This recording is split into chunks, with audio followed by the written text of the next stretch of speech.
So the answer to the big question, what now? I know that I'm going through an identity shift. I know that my old identity has collapsed. What do I do next? What are the next steps?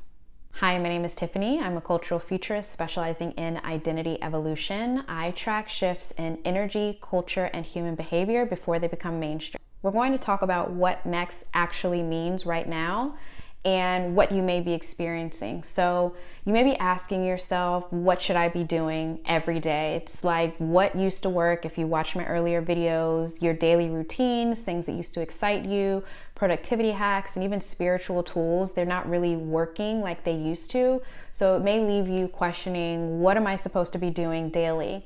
You may be feeling behind without necessarily knowing why, because on paper and in your external reality, you may feel that you're on the right timeline, or it may appear as if you're on the right timeline. It likely doesn't feel that way, which is why you're here watching this video.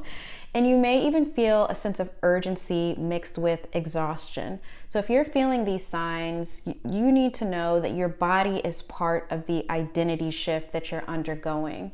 And when you feel more tired, you feel more sensitive, or you're even more emotionally reactive, this is how you know that your body is signaling to you that something is happening before your mind may even be able to explain what that is. There are some physical symptoms that you may be experiencing as well. Also, disclaimer, I am not a doctor, I'm not a therapist. These are symptoms that I experience and my clients experience as well.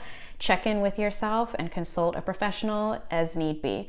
Any changes in sleep, digestive sensitivity, emotional waves, and feeling like you just want to slow down are very common symptoms of an identity shift. This is your body really craving stillness and asking you to create safety by slowing down so that you can receive the clarity that it is that you're seeking. Why you may be feeling some resistance to this is because society confuses motion with progress. It's taught us that if we are not in constant motion, we are failing or we're going to fall behind. And it's just simply not true.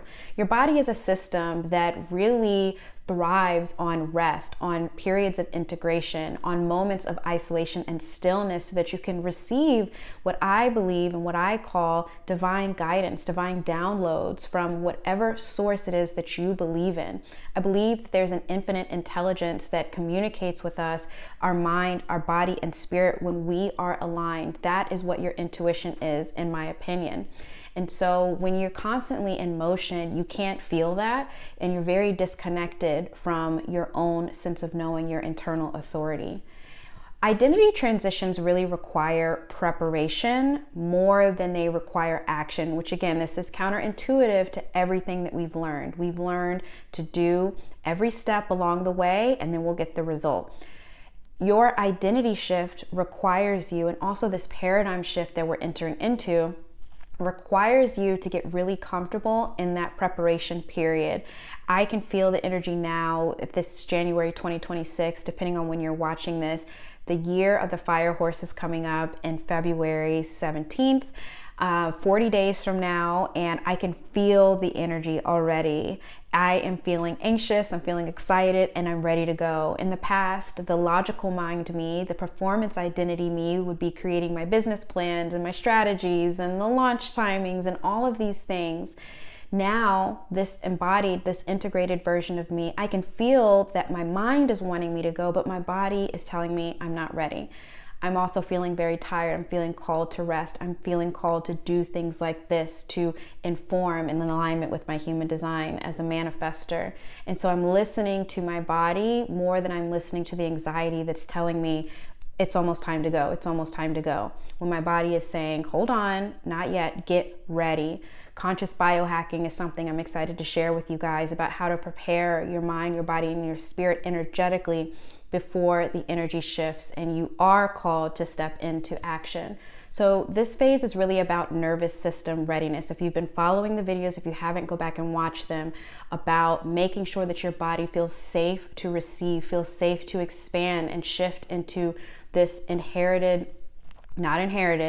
this internal authority. So this identity shift that's happening, it is not abstract. It's something that is happening on a physiological level for you, and your body has to update before your mind can. Culturally, we've been taught that chronic stress is a sign of success, that it's necessary to hustle and to really suffer in order to survive and to live a life of joy, freedom, and peace, which is just so counterintuitive, because by the time you actually get those things, if you really listen to everyone who's gotten there, they're too exhausted, too stressed, too traumatized to actually enjoy what it is that they've built. So now they have to go through this identity process either way. So it's up to you. You can do it at the beginning, or you can go through the process of then having to do it at the end after you've gone through all of this suffering.